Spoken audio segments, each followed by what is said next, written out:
Hello, everyone, and welcome back to another episode of the podcast. The podcast is Tanner Talks About Stuff That Happened, and this is the podcast where Tanner talks about stuff that happened. It is not intended to be extremely descriptive, it's just meant to give you a crash course on everything that took place. That's why I wanted to create this podcast, is so that you could have a resource to refer to, not necessarily to listen to 2.5 hours of podcast or watch a long historical movie to get an understanding of a concept, but you could listen to a 20 to 30 minute podcast and get the gist of everything you needed to know about it.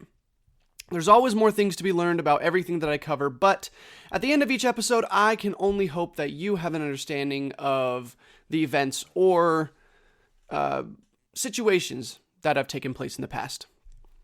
And honestly, this episode is probably the most exciting episode I've gone over so far because I guess I relate the most to this episode. I relate the most to what I'm going to be covering today. So, let's get started because this is going to be fun. Today, we're talking about the company called Nintendo. Now, if you say the word Nintendo to pretty much anyone in the developed world, they're going to know exactly what you're talking about. I mean, from adults who remember using the Nintendo Ultra Hand or the Game & Watch, or playing Donkey Kong and Popeye on arcade machines, to younger adults in their 20s and 30s remembering the long car rides with a Game Boy Color, Game Boy Advance, playing Pokemon Gold and Silver by the light of passing street lamps, to the teens of today who barely remember a time before the Nintendo Wii existed, where we could suddenly take trips to the bowling alley in our living room, to the freshly released Animal Crossing New Horizons, which I still see several of my college-age friends playing at least once a day. They post about it on social media, and it's one of my favorite things to see on social media. My younger brother and I convinced our parents to get us a GameCube when I was around 8, making him 5-ish, which introduced us to the worlds of Mario Kart Double Dash, 1080 Avalanche, Star Fox Assault, Pokemon XD Gale of Darkness, and, of course, Super Smash Bros., all games developed and or published by Nintendo. Nintendo has become a giant in the video game industry, and not without merit. Nintendo is still known to treat its employees well, release games on time, price games according to their merit, and refrain from expensive downloadable content in addition to the base price of their releases. Nintendo holds a special place in the hearts of all gamers, but something you may not know is that Nintendo has been in the gaming world for much longer than you may realize. Maybe even a century longer. Alright, let's hop in this time travel machine that we tend to revisit through most of these episodes and see what's going on way back when. And we're not going to stop until 1889 in Kyoto, Japan. Fusajiro Yamauchi was a 29-year-old craftsman and entrepreneur living in Kyoto. Yamauchi enjoyed crafting cards made out of white mulberry bark and illustrated with pictures of flowers to sell to people in his city. In Japan, gambling was expressly outlawed. It was only reinstated as something that is legal fairly recently. I don't know an exact date, but that's pretty recent. As much as I looked, the source for this outlawing of gambling, the only source that I could find seemed to be an outlawing of playing cards back in 1633. Observing this outlawing of playing cards, Yamauchi saw a way around it.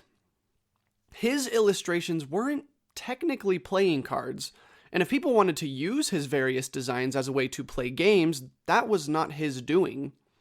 He began to sell his cards in decks, with certain numbers of each kind of illustration making up something similar to a common deck of playing cards, but again, he insisted that this was purely to keep uniform his production quotas. And the Japanese government bought it. As they were moving from isolationism into a swiftly globalizing society, the tax income from any small businesses was a welcome benefit. After mass-producing the cards in his home for several months, in November of 1889, Fusajiro Yamauchi opened up a shop in Kyoto, Japan, named Nintendo Koppai.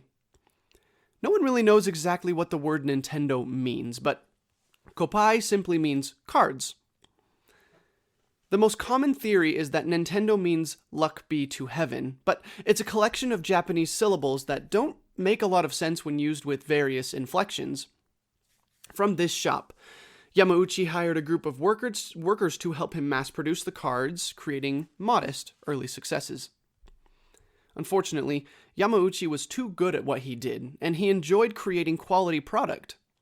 The unfortunate factor of this was that Yamauchi was selling to a niche market, meaning a very specific group of people, and his cards tended to last for a long time on mulberry bark. Once you bought a deck, you didn't need to buy another for a long time, because the cards were also made with a process that created quality over quantity. These cards also became expensive to make, heightening their selling price, making it even less likely for consumers to buy larger quantities of them. This created financial problems in the new Nintendo company, and Yamauchi acted quickly, creating another line of cheaper, more flimsy cards that degraded relatively quickly, but he sold them at a much lower price. Along with the lower price, these flimsier cards changed designs, often incentivizing further purchases for collectors.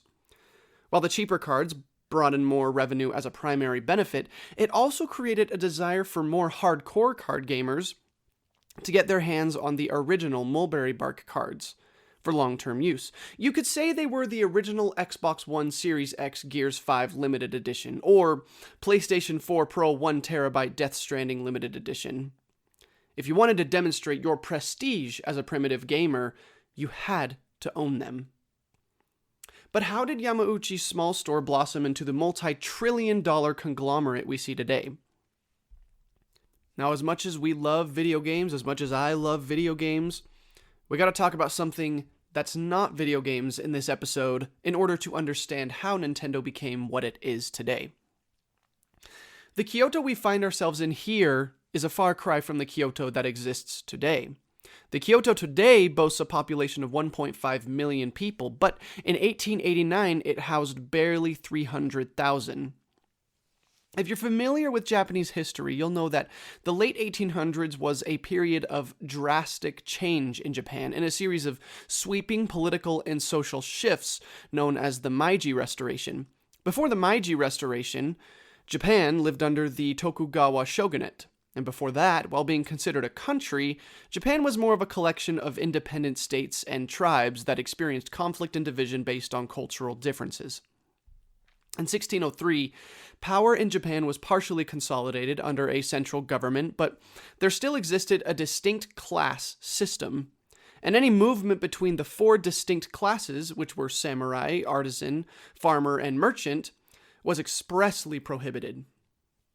Along with these measures, the establishment of the Tokugawa shogunate cut off all ties with the outside world, creating an isolated Japan.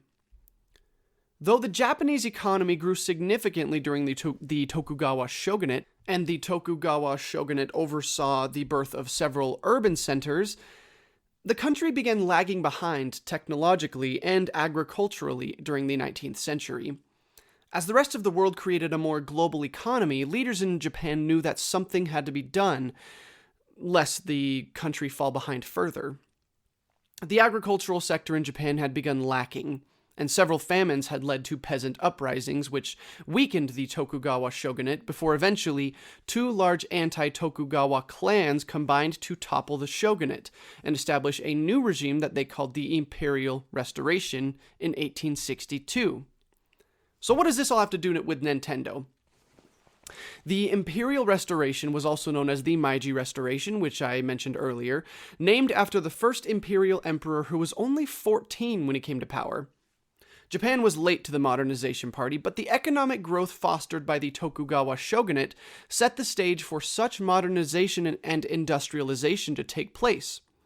This, combined with the abolition of the class system imposed by the Tokugawa shogunate, with its restrictive lifestyle requirements, practically set the stage for anyone with an entrepreneurial mindset to try their hand at business. The official Meiji Constitution was written in 1889, the same year Nintendo was founded. Among other rights declared by the Constitution, one unalienable right was the freedom of movement. For Western democracies, this clause may seem like a strange thing to put into a constitution, but remember, 200 years earlier, the Tokugawa shogunate had consolidated power from dozens of independent provinces governed by just as many independent rulers. Each of these provinces retained its identity through the Tokugawa shogunate, and it was rare that anyone moved to a different province. The Meiji Constitution sought to change that, and it seemed that Fusajiro Yamauchi took notice. And soon after his establishment of Nintendo Koppai in Kyoto, he opened a second shop in Osaka, then a much larger city than Kyoto, where his flower card business continued to flourish. Fusajiro Yamauchi had it made. By 1902, Japan had lifted its ban on playing cards, and Nintendo's first Western-style playing cards were released that year.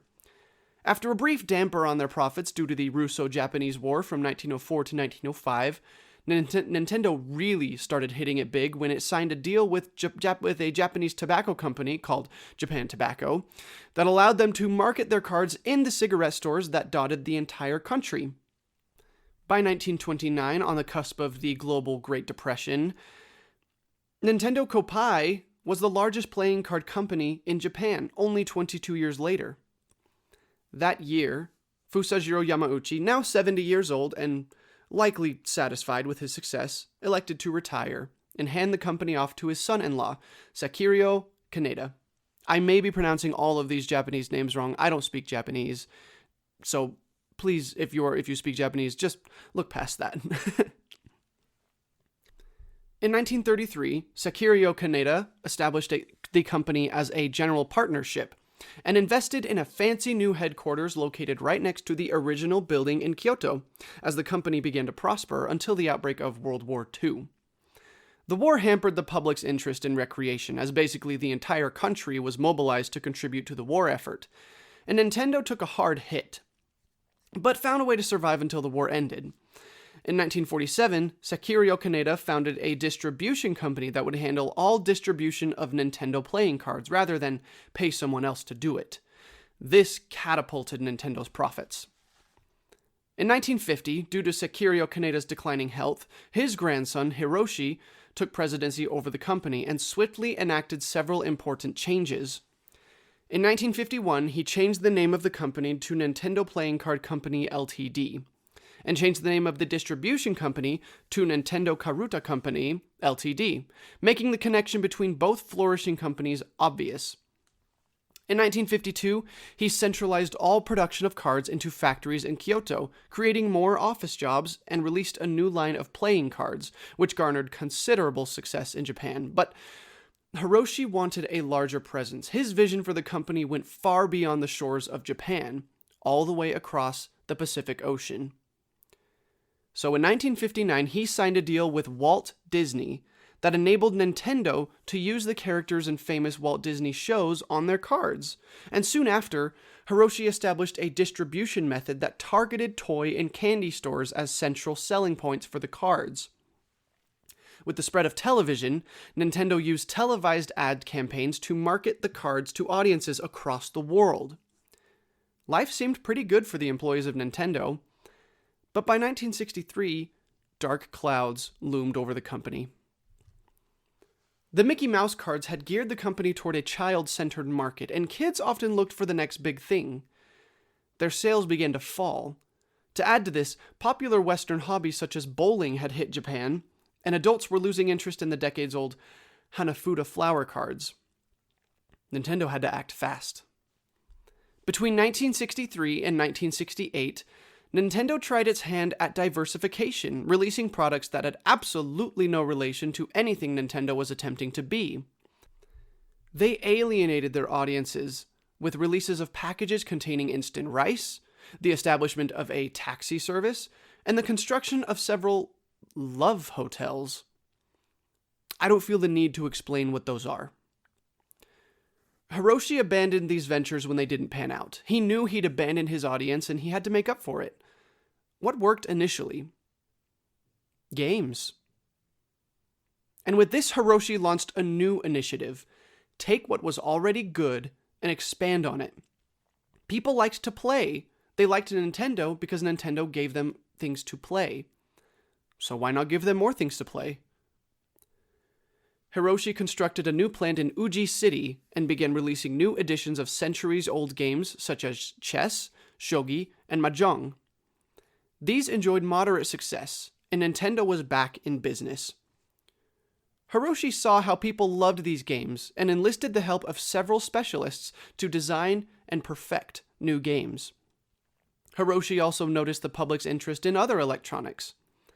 His team began putting these two things together, and this is where Nintendo really hits it big.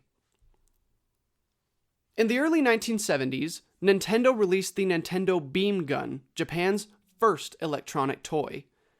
By modern standards, the toy is pretty simple. All it did was emit a pulse of light when you pulled the trigger. But the Japanese public went bonkers for it.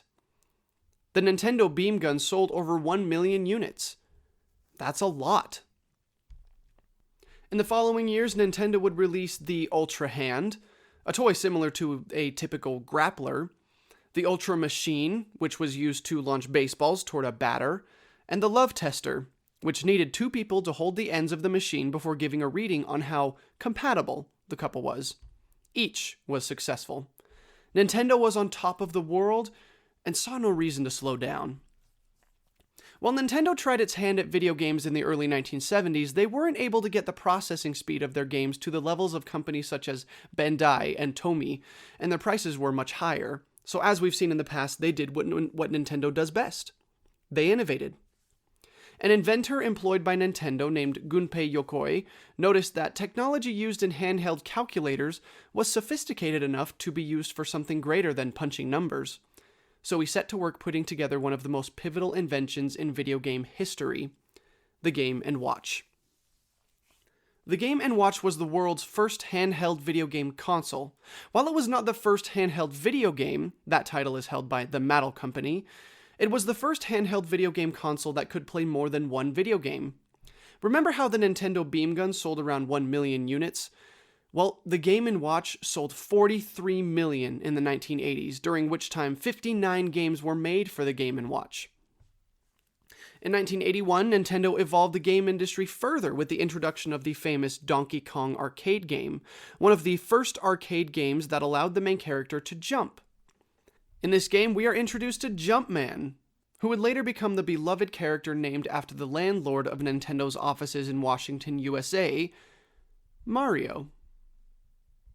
After the video game crash of 1983, which was brought about by third-party developers releasing a bunch of crappy games which oversaturated the market, including the infamous E.T. the Extraterrestrial video game developed by Atari, Nintendo began looking at new development of fresh, home-centered video game products, and this new mentality gave birth to the well-remembered Nintendo Entertainment System, or NES. Along with the NES were eventually born the universally loved Super Mario Bros. And the Legend of Zelda franchises. My grandma still has a gold Legend of Zelda cartridge for the NES in her basement. These games were some of the first to include intricate music, reinforcing the idea that music can play an integral part in a video game experience and can be used to complement game mechanics rather than just be background noise. So the numbers get bigger here. The Game & Watch sold 43 million units, right? The NES sold 63 million. By 1989, it is estimated that 25% of homes in the United States owned an NES. And it just kept getting better. In 1989, Nintendo released another landmark, the Game Boy. The Game Boy was the first handheld gaming console that was compatible with multiple interchangeable gaming cartridges, so you weren't stuck with just the games you bought with the console. It set the gaming world on fire.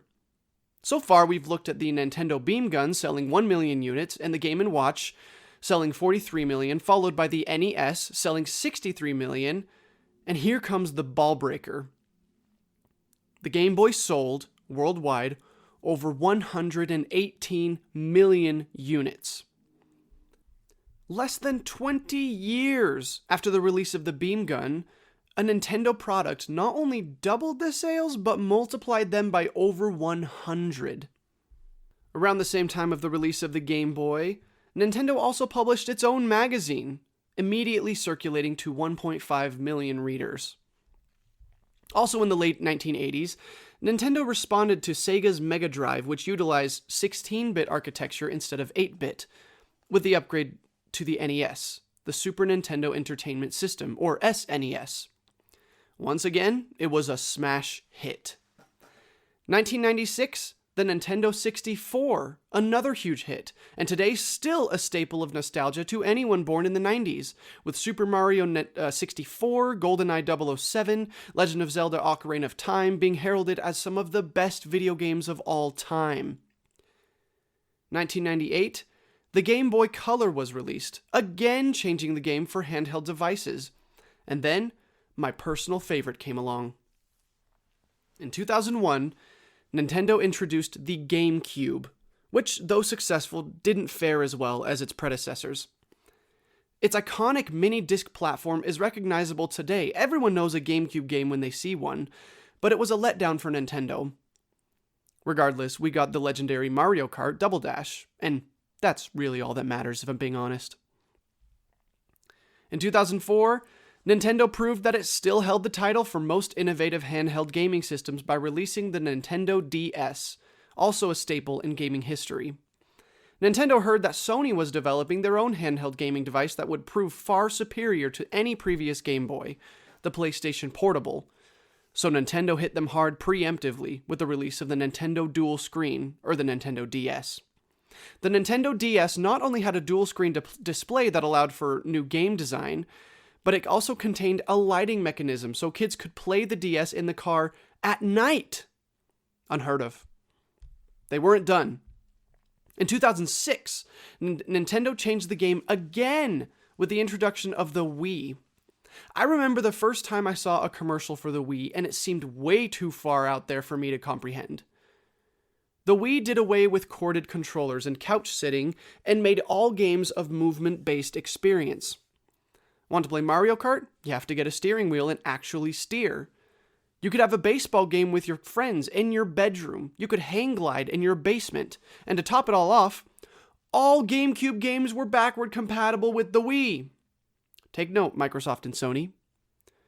The world was at your fingertips with the Wii, and to prove its worth, it sold over 100 million units. Almost as much as the Game Boy in all its iterations. Since the release of the Nintendo Wii, Nintendo has been busy innovating its existing creations, establishing such products as the DSi, the 3DS, the Wii U. We don't talk about the Wii U. And then in October of 2016, they unveiled their latest invention. It was a blend of a Game Boy and a console, and an obvious improvement upon the failure of the Wii U. Both controllers could be removed and used individually, or attached to the screen and used as a single console. It was extremely innovative, and the graphics were on par with any of the greatest consoles of the time. And released with it was one of the most legendary games of the decade, The Legend of Zelda: Breath of the Wild. I remember working in a small shop with some of my friends for a year and playing this console in the back office when it was slow. It was called the Nintendo Switch, and it was beautiful. Today, reportedly, Nintendo's net worth is somewhere around $50 billion. That's pretty big. Nintendo is known to be a beacon of quality and a champion for great games suitable and enjoyable for all ages. They somehow manage to appeal to everyone and never pander. Yes, Nintendo is a work of art, and even today my grandmother has a Super Nintendo hooked up to an old 1970s television that I still take time to play Super Mario Bros. With my sisters on. It still works. And wait, what about those cards that kicked this whole thing off in 1889? In the 1970s, Nintendo was quickly becoming an electronic gaming giant, and its owners knew that they needed the factory space used to make the Hanafuda cards for other purposes, proposing that the cards be discontinued. They didn't sell well anyway. But Hishiro Yamauchi knew that they could never forget where they came from. Remember how they built a headquarters and factories next to the original Nintendo Koppai building in Kyoto? Hishiro Yamauchi decided to move all equipment used to make those cards into that original building, where they started the Nintendo Story, and today, those flower cards that kicked off one of the most famous technological brands in the world are still made in the same building where they were made over a century ago. If that is not a testament to the heart of Nintendo, I don't know what is. So, that is a crash course in the story of Nintendo. I hope you enjoyed this episode. This was fun to research. I think I'm going to branch out more with these. I've been talking a lot about historical events and capitalizing more on military historical events, but there's so much more history in this world, and I want to expand my horizons and what I talk about on this podcast. So, if you have a subject, an event, a company, something you want to learn the history on specifically from this podcast because you like the way that I present information, feel free to email me at tannertalksaboutsstuff@gmail.com. Thank you so much for tuning in today. If you enjoy the podcast, head over to Apple Podcasts.